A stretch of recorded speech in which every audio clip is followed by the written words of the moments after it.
Hi, my name's Isaac. And this is the all-new 2025 BMW M235 Gran Coupe. And today, I'm gonna review it for you guys. The M235 is one of the smallest BMWs that they currently offer in North America, but that doesn't mean it doesn't still pack a big punch when it comes to power. To quote VeggieTales of all things, little guys can do big things too.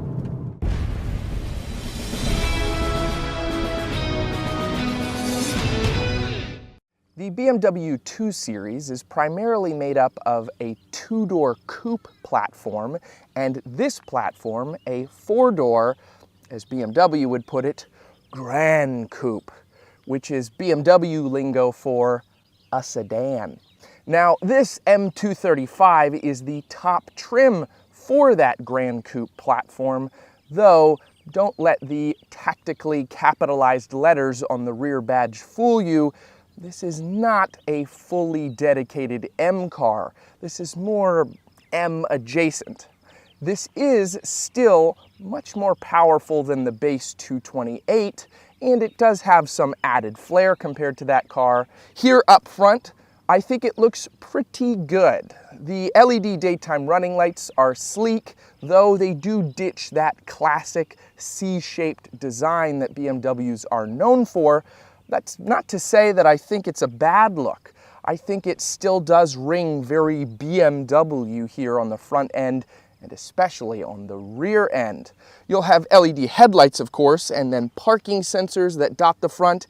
You'll also have a sensor for the safety system, very tactically incorporated in between the kidney grille design right here. And then you'll have a front camera above that. You'll have the M badge in the grille. Like I said, I think this really does look like a BMW, a sort of baby BMW. But it's funny because as I was doing research for this video, I saw a lot of people compare this to Kia. I don't know which model of Kia they thought this looked like, perhaps a Forte or maybe the Stinger. And that's not really a diss because those are both pretty good looking cars, but I definitely see BMW here. I don't really see the Kia connection. What do you guys think? Let me know in the comments. Moving underneath the hood, this is powered by a 2-liter turbocharged 4-cylinder, making a very healthy 312 horsepower and 295 pound-feet of torque. As I mentioned earlier, this makes quite a bit more horsepower than the base 228, which only outputs 241 horsepower. This particular M235 is also paired to a 7-speed dual-clutch automatic transmission. Unfortunately, no option for a manual here, though you do get the X-Drive all-wheel drive system, which here in Pennsylvania, where it snows quite a bit over the winter, is a very useful additional feature.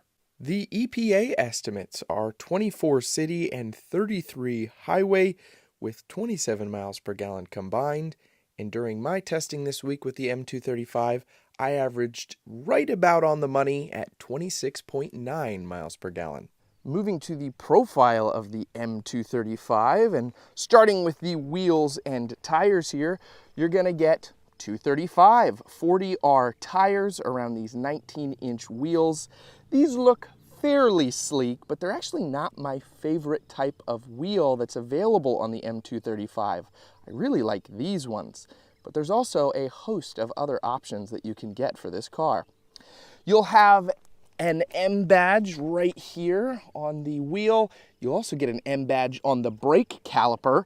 You may have noticed, even just starting out, there are a lot of M badges on this car, and there's gonna be even more when we move to the interior. If you put them all together and then spell it out, they go, mmm, which is maybe what BMW wants you to feel as you're driving this car. Editing, Isaac, that was the worst thing I've ever said. Can you cut that, please? No, I don't think I will. Moving on, you'll have blacked out mirror caps and a blacked out roof right here with a sunroof. You'll have turn signal indicators incorporated in, a camera for the 360-degree camera system. They are power folding power adjusting, and there's also blind spot monitoring in the mirrors as well. The mirrors will also display the M badge at nighttime on the ground, and your door handles will also light up at nighttime. Then you'll get keyless entry, and what I really love about these doors is they're sill-less. I think that was a really big luxury thing in the early 2000s, but I don't review a lot of cars anymore that have that sill-less design. I think it's very neat and emblematic of a higher, more premium grade. And then as we come to the rear here, you'll have a little itty bitty spoiler, but I think that works well. And again, the black contrasts nicely with this red color. You'll have a fairly standard looking BMW rear, the aforementioned badge right there. You will have quad exhaust right here. Let's hear what that sounds like.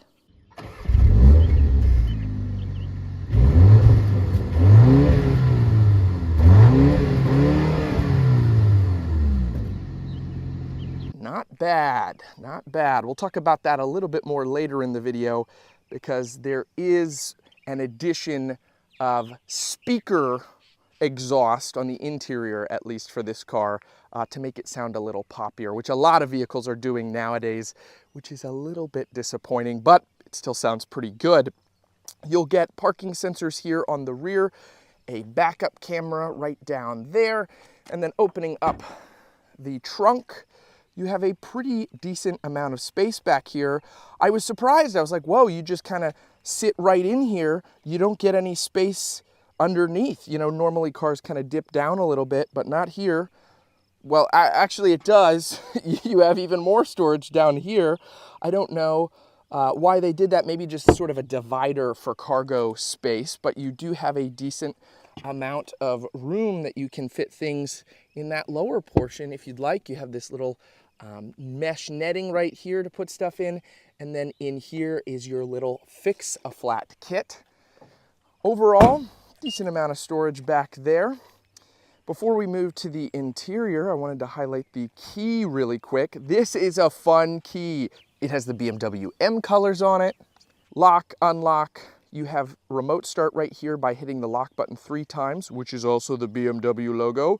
You can pop the trunk with this button, and then you also have panic on here. It's a pretty weighty, beefy key, and I like that on a car. It feels premium. Hey guys, jumping in here real quick before we move to the interior, just to say I am trying to hit 40,000 subscribers before the end of this year. So if you like what you see so far, hitting the subscribe button would really help me out. But if you want to wait a little bit longer, suss me out a little bit more, see my impressions on the interior or the driving aspects of the car, that's okay too. In any case, if you decide to subscribe, thank you so much. All right, now back to the video.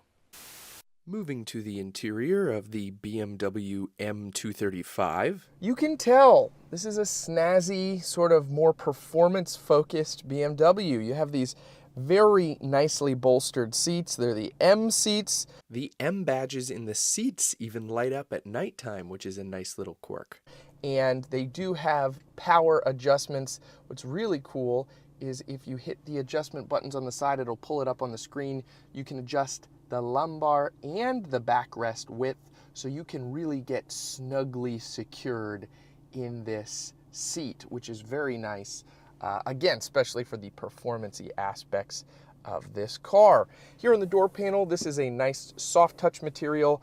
You get the nice blue stitching here. This is also soft touch, as is this. You'll have your massive Harman Kardon speaker grille right here. Window controls, mirror controls, power folding right there. And then you'll have lock, unlock, memory settings. And then there's not a ton of physical buttons in here, as we'll talk about in a little bit, but here's your little climate adjusters. I think that's sort of neat. I like the design incorporation there. And then moving up here to the steering wheel, you will have a very, very plush, comfortable steering wheel. I love the multiple colors stitched into it. I think that looks nice. You'll get the red line up here, another M badge, of course. There's an M badge down here on the footrest. They're everywhere. But you do get paddle shifters right here, and there is a boost mode, as you can see. We'll talk about that a little bit more in the driving segment, but I really like the incorporation of those. You'll have your cruise control settings right here, your volume settings, your music, your phone settings. Now, you can adjust these, and a lot of the adjustment actually pops up on the digital display on the windshield. It's flickering quite a bit. Now, in reality, it's not actually flickering. That's a camera refresh rate issue. Let me see if I can zoom in here and make that a little clearer. This is one of the clearest heads-up displays I've ever seen on a car, and it offers you quite a lot of stuff. You can cycle through your Apple CarPlay.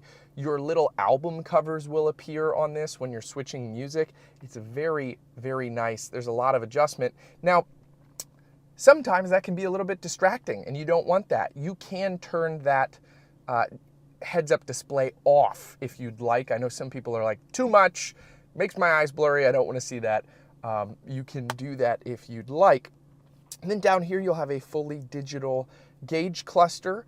Doesn't even look like a gauge cluster, just looks like a screen, but that's not a bad thing. You have a lot of stuff displayed here, your traditional stuff, what drive mode you're in, park, your remaining fuel, digital speedometer. Now, there are a lot of different drive modes that you can activate. The button is down here. We'll talk about the rest of these in a little bit, but going through the drive mode selector, that's actually going to change what this gauge cluster looks like. As you can see, that'll completely change the layout. That's sport, put it in efficient, poof, that completely changes the whole look of the car, which I think is a neat added detail.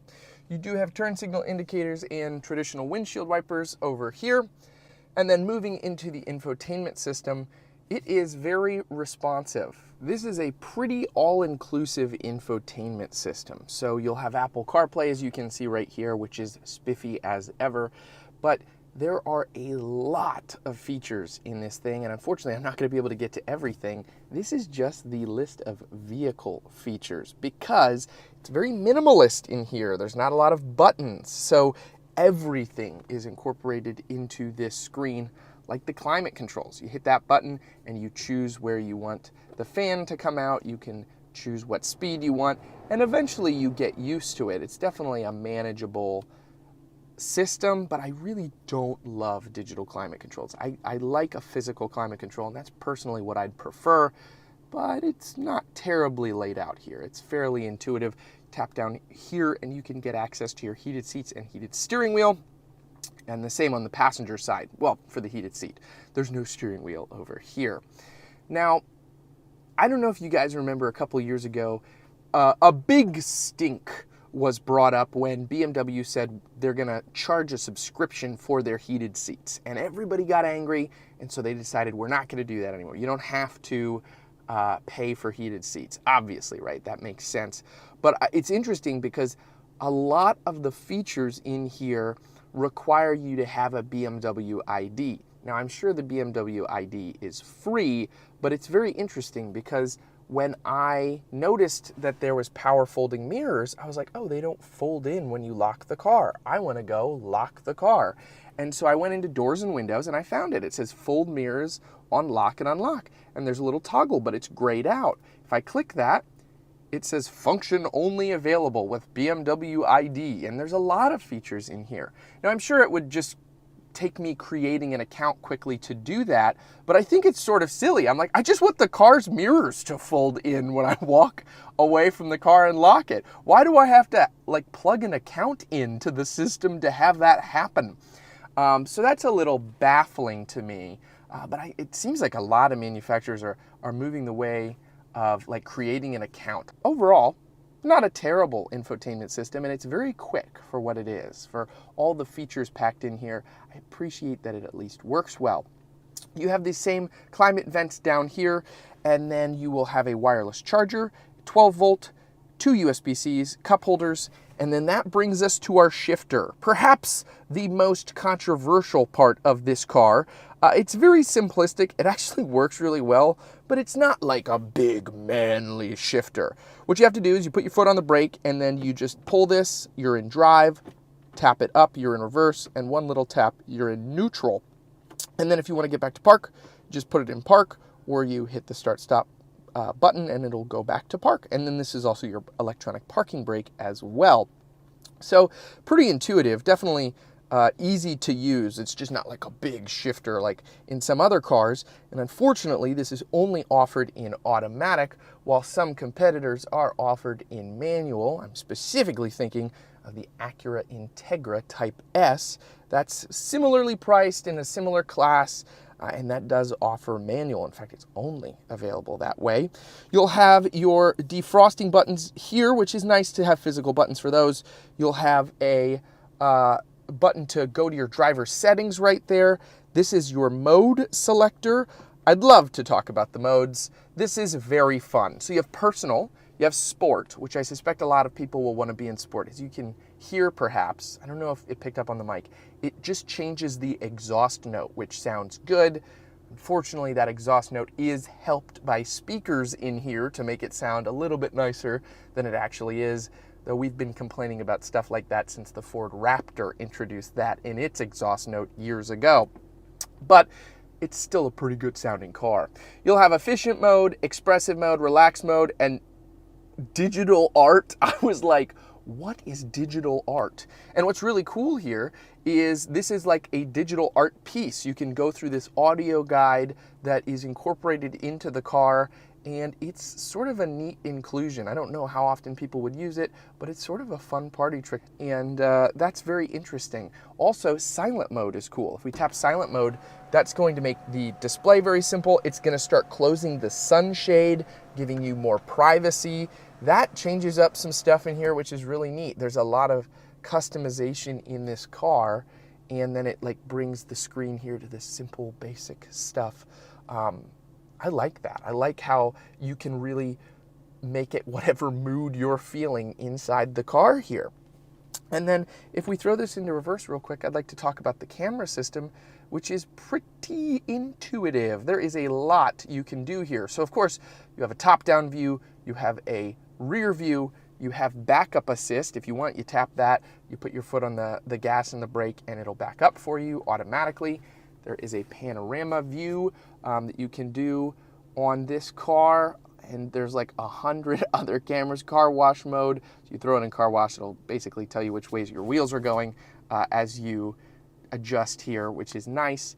But there's a lot of different camera modes and views that you can pull up here on the sides if you wanted to do that, and it like flips around. There's a lot of customization, and this is really neat. I like that they've incorporated that on here. So that brings us up top here.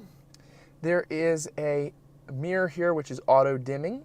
Then you will have the controls for your panoramic moonroof. So this front part opens, but it does actually extend further back, which is always nice to see in a car like this, especially at this price point. And you'll have a camera right here that watches the cabin. That is also, of course, a setting in here. It is unfortunately locked with the BMW ID, though I presume the idea is that if you have kids in the back and you want to watch them without actually turning your head, you can see them here. You can calm them down or make sure they're safe. Maybe it's a little kid, you just want to make sure they're sleeping. I think that pretty much wraps up my thoughts of the front end here. I like the M colors here on the dash. That's very nice. But there's a lot incorporated mostly into the infotainment screen. You do have, lastly, you do have a nice little storage area down here with your armrest that has the blue stitching in it. But yeah, like I said, it's kind of minimalist when it comes to the buttons, but you have a lot here. It definitely doesn't skimp on the features. Let's take a look at the back seats. All right, let's move to the rear seats here.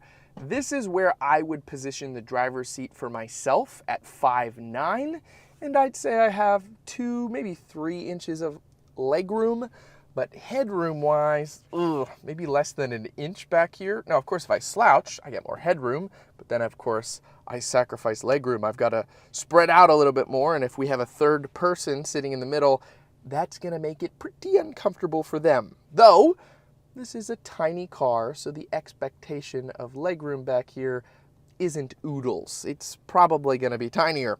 You do, however, get climate vents, 2 USB-Cs, And then you can fold this down for a nice armrest if you don't have that middle passenger. And you have cup holders in that. I also like how you have the M colors in the rear seats back here too. You also get your own dome lights and a pretty decent view out of the panoramic moonroof. It's not a bad place to spend some time if you have to, though admittedly it is kind of cramped in here. Now, I do have the window sticker here. Sometimes when a manufacturer drops a car, they provide the window sticker. So I wanted to show it to you guys so you can pause right here if you'd like to look at the features if you're perhaps interested in this particular car. All right, let's take this thing for a spin. For this particular car, the driving experience has been so much fun and it's been so interesting that each day that passes by, there's more and more stuff I want to say about the car, to the point that I went to go film the driving segment and I filmed one, but then the next day I was like, oh, I didn't even talk about this, and I should talk about this, and I should talk about this. And so as I've driven this M235 throughout the week, I've decided to just wait for the last day that I have it here to bring all my thoughts together for this driving segment, because I have a lot to say. And it just so happens that it's pouring today, so I can't gun the car, unfortunately, and really give it a lot of gas. But I think in lieu of that, what's more important is my concise thoughts about the driving experience instead of just having some spectacle of me shooting a bunch of driving shots here. So, like I said, there's a lot I want to talk about. For starters, I think this car handles really, really well. I've had a lot of opportunities to drive it in different environments over the past week. Highway driving, back road driving, rain, obviously, clear, no snow, but a lot of different opportunities, and it's handled super well. The seats are incredibly grippy. I absolutely love these M seats. They hold you in place really well, and it just feels like a really tuned package. Even though it's not a dedicated M car, it feels really comfortable to drive. And frankly, to me, it doesn't necessarily feel like a compromise in a lot of areas, apart from perhaps the pricing, which I will return to. We're going to talk about the pricing a little bit more later. So the overall package, it does feel like a complete car, and it feels like BMW put effort into this. And acceleration, I can give it a little gas here. It's really nice, and that's what I've enjoyed. It's a really fun driving experience without necessarily drawing in a lot of attention. Now, that's not to say that it's been sunshine and rainbows the entire time. A la, it's literally raining outside, so it hasn't been.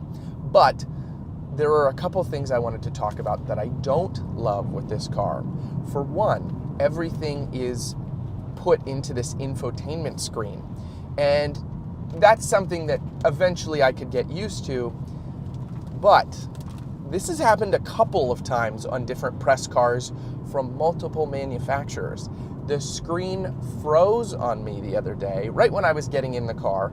I went to go to the settings menu and it froze on that button, and I wasn't driving yet, right? I was just in my driveway, but it wouldn't do anything. And so I turned the car off, opened the door, got out, and then I had to close the door and lock it before the screen actually turned off and then rebooted itself. And that's pretty frustrating. You know, it rebooted itself. It only happened once. I've had some other press vehicles that have done the same thing. I think that's a symptom of perhaps overloading these systems with all of these features. There's a lot that they have to handle. And just like a phone or a computer, sometimes they crash. But if I would have been driving and I'd had to pull over or whatever because my maps froze or whatever, that can be really frustrating. And I don't necessarily know if there's a solution to that apart from updates on the infotainment screens or bug fixes. And I'm sure those will come, of course. All these vehicles have that. But that was a frustrating experience, and I'm like, man, I got to talk about this. The other big thing with this car is there's a lot of competition out there, right? At $60,000, you can get a lot of different cars. And, you know, especially in this sporty car segment, it's a really fun car to drive, but is it the best car in its class? Well, I'd say it's upper middle pack. The problem with the $60,000 price range of this car is BMW sort of cannibalizes itself with this guy, because for a couple grand more, there are some other really compelling BMWs in the lineup, and it almost feels like this overlaps that. You're like, well, if I'm spending 60 on this, I might as well just spend 63 and get this, or 65 and then get this. And a lot of manufacturers are doing that recently. I'd love to do a video on the cannibalization of car lineups. That might be something I end up doing soon. But like, I don't know how well this is gonna sell, because there's not only a lot of competition from Audi, for example. You have the Acura Integra Type S, you have the Cadillac lineup, all within this price range and all equally as compelling as this. But then you also have other BMWs that offer more when it comes to features and performance for just a tiny bit more money. Overall, I've really enjoyed it. And I would recommend looking into one, especially if you're able to get incentives and stuff on it, maybe a little closer to $50,000. I think this car becomes quite a bit more compelling. All the little quirks and touches, like the lighting at nighttime, the Harman Kardon audio system, the seats, it comes together to make a very fun car that is really enjoyable to drive. And I think ultimately, how enjoyable it is to drive is the most important part of owning a car like this. Well, that's just about gonna wrap up my video on this BMW M235. I really hope you guys enjoyed. Let me know what you think of the M235. Is it cool? Is it not? Is it trying too hard? Are there too many M badges? What do you guys think? Before I go, I'd like to mention that I'm a Christian, and if you have any prayer requests, I would also love to hear from you guys. You can leave those in the comments section below. And lastly, I like to close out my videos with a weekly scriptural reading. This week, I'm in the book of Psalms, chapter 54, verse 4. Behold, God is my helper. The Lord is the upholder of my life. All right, guys, I'll see you next time. And remember, no matter what vehicle you drive, I hope it lasts you a long time and it serves you well. Take care.